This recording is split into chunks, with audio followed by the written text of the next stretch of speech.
بسم اللہ الرحمن الرحیم۔ السلام علیکم ورحمۃ اللہ وبرکاتہ۔ کلاس پریپ 6 کے عزیز طلباء کرام، گزشتہ ویڈیو میں ہم نے سبق حمد کی بلند خوانی کی تھی، لہٰذا آج ہم عملی کتاب بک 2 میں سبق حمد کے تحت دیے گئے کام کی تکمیل کر رہے ہیں۔ سبق حمد کے تحت دیے گئے سوالات صفحہ نمبر 5 پر ملاحظہ فرمائیے۔ صفحہ نمبر 5 پر ابتدائی 4 سوالات کے جوابات میں نے آپ کے لیے یہاں بورڈ پر تحریر کیے ہیں، وہ بھی ساتھ ساتھ دیکھ لیجئے۔ جی بیٹا، عملی کتاب صفحہ نمبر 5، عملی کتاب صفحہ نمبر 5 پر سوال نمبر 1 کو ذرا غور سے دیکھیے بیٹا۔ ایک کیا لکھا ہوا ہے پہلے عملی کتاب میں دیکھ لیجئے۔ سوال نمبر 1 ہے، حمد کو غور سے پڑھنے کے بعد دیے گئے سوالات کے جواب دیجئے۔ ٹھیک ہے بیٹا، یہ پہلا سوال ہے، اس کے تحت آپ کو 4 اجزاء دیے گئے ہیں، یعنی 4 سوالات دیے گئے ہیں جن کے جوابات اس وقت آپ کو اسکرین پر نظر آ رہے ہیں۔ ٹھیک ہے بیٹا، پہلا سوال جو عملی کتاب میں دیا گیا ہے وہ ہے، یہ تمام جہاں کس نے بنایا ہے؟ یہ تمام جہاں یعنی یہ تمام دنیا، یہ تمام کائنات، یہ کس نے بنائی ہے؟ تو اس کا جواب جو میں نے آپ کے لیے یہاں تحریر کر دیا ہے تاکہ آپ بآسانی دیکھ سکیں، ٹھیک ہے، اور اس کے مطابق لکھ سکیں۔ یہ تمام جہاں اللہ تعالی نے بنایا ہے، یہ تمام جہاں اللہ تعالی نے بنایا ہے۔ بالکل اسی طرز پر آپ اسکرین سے دیکھ کر تحریر کر لیجئے۔ دوسرا سوال دیکھیے بیٹا، دوسرا سوال ہے، ہم اللہ کو جل جلالہ، ہم اللہ کو کیسے پہچانتے ہیں؟ ہم اللہ کو کیسے پہچانتے ہیں بیٹا؟ سوال چونکہ موجود ہے اس لیے سوال دوبارہ تحریر نہیں کیا جانا، صرف آپ جواب تحریر کریں گے اور جواب یہاں اسکرین پر آپ کو نظر آ رہا ہے۔ ہم اللہ کو علم کی بدولت پہچانتے ہیں۔ ٹھیک ہے بیٹا، جیسے کہ حمد میں ایک مصرع دیا گیا ہے، پہچانتے ہیں تجھ کو ہم علم کی بدولت۔ یقیناً آپ نے حمد یاد کر لی ہوگی، دوسرا مصرع بھی آپ کے علم میں ہوگا۔ جی بتائیے دوسرا مصرع کیا ہے اس کا؟ پہچانتے ہیں تجھ کو ہم علم کی بدولت، اس کا دوسرا مصرع کیا ہوگا بیٹا؟ جی ہاں، اس سے ہے قرب حاصل اے مہرباں تیرا۔ ٹھیک ہے، تو بیٹا دوسرے سوال کا جواب آپ نے دیکھ لیا، ہم اللہ کو علم کی بدولت یعنی علم کی وجہ سے جانتے یا پہچانتے ہیں۔ ٹھیک ہے،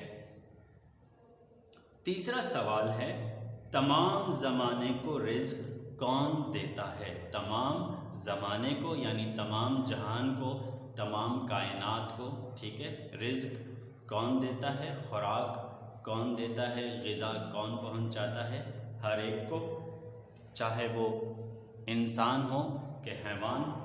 جی ہاں، تو اس کا جواب یہاں تحریر کیا ہوا ہے، تمام زمانے کو رزق اللہ تعالی دیتا ہے، تمام زمانے کو رزق اللہ تعالی دیتا ہے۔ ٹھیک ہے بیٹا، چوتھا سوال دیکھیے، ہمیں کس کی اطاعت کرنی چاہیے؟ ہمیں کس کی اطاعت کرنی چاہیے؟ اطاعت کہتے ہیں بندگی کو، حکم ماننے کو۔ ٹھیک ہے، تو ہمیں کس کی بندگی کرنی چاہیے؟ تو اس کا جواب بھی بالکل جی ہاں واضح ہے، ہمیں اللہ تعالی کی اطاعت کرنی چاہیے۔ یہ لفظ اطاعت ہے، اسے اطاعت نہیں پڑھیں گے آپ، ٹھیک ہے، ہمیں اللہ تعالی کی اطاعت کرنی چاہیے۔ ٹھیک ہے بیٹا، بالکل اسی طرز پر آپ اسکرین سے دیکھ کر ان 4 سوالات کے جوابات تحریر کریں گے۔ ایک بات جو آپ نے نوٹ کی ہوگی بیٹا، فرسٹ ٹرم میں جیسے ہم نے آپ کو سکھایا تھا، آپ کی عملی کتاب 2 لائنوں پر 2 سطروں پر مشتمل تھی، اور ہم نے آپ کو یہ بات سمجھائی تھی کہ کچھ حروف ایسے ہوتے ہیں جن کے اندر گولائی ہوتی ہے، تو ایسے گول حروف جنہیں پیٹ والے حروف بھی کہا جاتا ہے، وہ آپ دوسری سطر پر یعنی نچلی سطر پر تحریر کریں گے، جیسے آپ کو یہاں نظر آ رہا ہے۔ میں نے بھی اسی بات کا اہتمام کیا ہے، ٹھیک ہے۔ اور وہ حروف جن کے اندر گولائی نہیں ہے ان حروف کو آپ پہلی سطر پر تحریر کریں گے۔ اچھا، اسی طرح ایک اور خاص بات جو آپ نے یہاں دیکھی ہوگی، نوٹ کی ہوگی، آپ کو ہر لفظ کے بعد کچھ مناسب فاصلہ نظر آ رہا ہوگا۔ یہاں دیکھ رہے ہیں بیٹا، دیکھ رہے ہیں؟ یہی طرز آپ کو ہمارے ہاں سکھائی جاتی ہے کہ آپ جب بھی لکھیں، تحریر کریں، آپ مناسب فاصلے سے تحریر کریں۔ اس سے یہ ہوگا کہ آپ کی لکھائی میں خوبصورتی اور نکھار آئے گا۔ جیسے یہاں آپ کو واضح الفاظ صاف ستھرے نظر آ رہے ہیں، اسی طرز پر آپ نے اپنی اپنی عملی کتاب میں لکھنے ہیں، تحریر کرنے ہیں۔ امید ہے کہ آپ بالکل اسی طرز پر لکھیں گے۔ میں آپ کی آسانی کے لیے آپ کو عملی کتاب میں بھی لکھ کر ایک دفعہ دکھا دیتا ہوں تاکہ آپ خوب اچھی طرح آگاہ ہو جائیں کہ کام کس طرح لکھا جانا ہے، ٹھیک ہے بیٹا؟ تو دیکھیے، جی بیٹا، عملی کتاب آپ کی نگاہوں کے سامنے ہے۔ صفحہ نمبر 5 سوال نمبر 1 کے تحت دیے گئے 4 سوالات اور ان کے جوابات اس وقت آپ دیکھ رہے ہیں۔ پہلا سوال، یہ تمام جہاں کس نے بنایا ہے؟ تو اس کا جواب ہے جو ہم نے یہاں آپ کے لیے تحریر کیا ہے، یہ تمام جہاں اللہ تعالیٰ نے بنایا ہے۔ دوسرا سوال، ہم اللہ کو کیسے پہچانتے ہیں؟ تو اس کا جواب ہے ہم اللہ کو علم کی بدولت پہچانتے ہیں۔ تیسرا سوال، تمام زمانے کو رزق کون دیتا ہے؟ تو اس کا جواب دیکھیے، تمام زمانے کو رزق اللہ تعالیٰ دیتا ہے۔ اور چوتھا سوال ہے، ہمیں کس کی اطاعت کرنی چاہیے؟ تو اس کا جواب ہے ہمیں اللہ تعالیٰ کی اطاعت کرنی چاہیے۔ امید ہے بیٹا کہ آپ بالکل اسی طرز پر صفائی کے ساتھ تحریر کریں گے۔ سوال نمبر 2 کی جانب بڑھتے ہیں۔ سوال نمبر 2 دیکھیے۔ سوال نمبر 2 کے تحت کچھ الفاظ دیے گئے ہیں جن پر آپ نے اعراب لگانے ہیں اور ان کے معنی بھی تحریر کرنے ہیں۔ دیکھیے بیٹا، میں نے وہ بھی آپ کی آسانی کے لیے یہاں تحریر کر دیے ہیں، دیکھ رہے ہیں بیٹا؟ سب سے پہلا لفظ صانع، صانع جیسے میرے تلفظ سے ہی واضح ہوگا، میں نے اعراب بھی یہاں لکھ کر واضح کر دی ہیں۔ اس کے بعد لفظ ہے صنعت، صنعت۔ اس کے بعد لفظ ہے بدولت، دال پر زبر کے ساتھ بدولت، دال پر پیش کا استعمال نہیں ہوگا ورنہ لفظ بدولت ہو جائے گا۔ دراصل یہ واو مجہول ہے جس کی تفصیل آپ آگے جا کے پڑھیں گے۔ اس کو واو لین بھی کہا جاتا ہے، یعنی وہ واو جس سے پہلے زبر کا استعمال ہو، ٹھیک ہے؟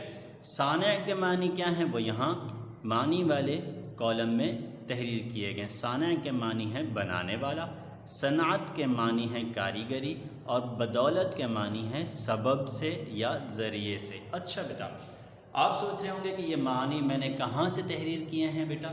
تو میں آپ کو بتا دوں، یہ معنی میں نے آپ کی اقرا اردو کے حصہ فرہنگ سے ہی دیکھ کر تحریر کیے ہیں، لہٰذا آپ بھی ہمیشہ وہیں سے دیکھ کر الفاظ کے معنی تحریر کیا کیجئے، ٹھیک ہے؟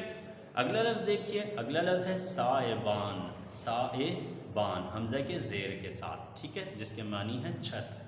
طاعت، طاعت، اس لفظ کو طاعت بھی کہا جا سکتا ہے اور اطاعت بھی کہا جا سکتا ہے۔ یہاں پر چونکہ ہم ایک نظم ہے اور نظم میں وزن برابر رکھا جاتا ہے، اس لیے وزن برابر رکھنے کے لیے اطاعت لفظ کو مختصر کر کے طاعت لکھا گیا اور پڑھا گیا ہے۔ اس کے بعد لفظ ہے آستان، لفظ ہے آستان جس کے معنی ہے چوکھٹ، دروازہ بھی کہہ سکتے ہیں آپ اسے، ٹھیک ہے بیٹا؟ یہ ہے سوال نمبر 2 جس سے آپ آگاہ ہو چکے ہیں۔ سوال نمبر 3 کی جانب بڑھتے ہیں بیٹا۔ سوال نمبر 3 یہاں آپ کو نظر آ رہا ہے، حمد میں سے ہم آواز الفاظ، یعنی وہ الفاظ جن کی آوازیں ایک جیسی ہوں، لکھیں، ٹھیک ہے؟ ایسے الفاظ جن کی آوازیں ملتی جلتی ہوں یا جن کے آخری حروف ملتے جلتے ہوں، ایسے الفاظ کو ہم آواز الفاظ کہتے ہیں یا قافیہ کہتے ہیں۔ قافیہ، قاف کے ساتھ قافیہ۔ یقیناً آپ عملی کتاب بک 1 میں اس کے بارے میں پڑھ چکے ہیں، جانتے ہوں گے آپ، ٹھیک ہے بیٹا۔ تو سوال نمبر 3 کے تحت آپ نے کیا کرنا ہے، آپ نے حمد میں سے وہ الفاظ چن کر یہاں لکھنے ہیں جو ایک جیسے ہیں۔ مثال کے طور پر آسماں، مہرباں، اسی طرح نشاں، آستاں اور صاحباں وغیرہ کے الفاظ جو آپ وہاں سے دیکھ کر یہاں تحریر کریں گے، ٹھیک ہے بیٹا۔ صفحہ نمبر 6 کی جانب بڑھتے ہیں۔ صفحہ نمبر 6 دیکھیے، شاباش، بسم اللہ پڑھ کے صفحہ پلٹیے گا بیٹا۔ جی بیٹا، صفحہ نمبر 6، صفحہ نمبر 6 پر آپ کو اندیکھی عبارت دی گئی ہے۔ اندیکھی عبارت یعنی ایسی عبارت، ایسی تحریر جو اس سے پہلے آپ نے نہیں دیکھی۔ اندیکھی کا مطلب ہوتا ہے نہ دیکھی ہوئی، اس کو نادیدہ عبارت بھی کہتے ہیں۔ نادیدہ کا مطلب بھی یہی ہوتا ہے، ایسے عبارت جس کو نہیں دیکھا گیا، ٹھیک ہے۔ یعنی وہ عبارت جس کے بارے میں آپ جانتے نہیں ہیں، آپ کو پہلی دفعہ ایک عبارت دی جاتی ہے، آپ اسے پڑھتے ہیں اور پھر اسی عبارت کے متعلق کچھ سوالات دیے جاتے ہیں جن کے جوابات آپ اسی تحریر کے اندر، اسی عبارت کے اندر تلاش کرتے ہیں اور پھر لکھتے ہیں۔ سب سے پہلے عبارت پڑھتے ہیں بیٹا، دیکھیے کیا لکھا ہوا ہے۔ بچوں کی شاعری کا جب کبھی ذکر آئے گا تو سر فہرست اسماعیل میرٹھی کا نام آئے گا۔ اسماعیل میرٹھی 12 نومبر سن 1844 عیسوی کو میرٹھ میں پیدا ہوئے۔ بر صغیر یعنی پاک و ہند، جسے ہندوستان بھی کہا جاتا ہے، بر صغیر یعنی پاک و ہند کی تاریخ میں میرٹھ ایک نمایاں نام ہے، کیونکہ بر صغیر کے غلام، مظلوم اور مجبور مسلمانوں نے اسی شہر سے انگریزوں سے آزادی حاصل کرنے کی کوشش کی تھی، جسے جنگ آزادی کہا جاتا ہے۔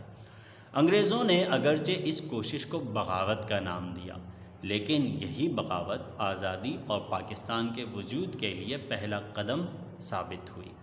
ایک قول ہے کہ بچوں کے لیے لکھنا بچوں کا کھیل نہیں، لیکن اسماعیل میرٹھی نے بچوں کے لیے رواں، سادہ اور خوبصورت نظمیں لکھ کر اس قول کو غلط ثابت کر دیا۔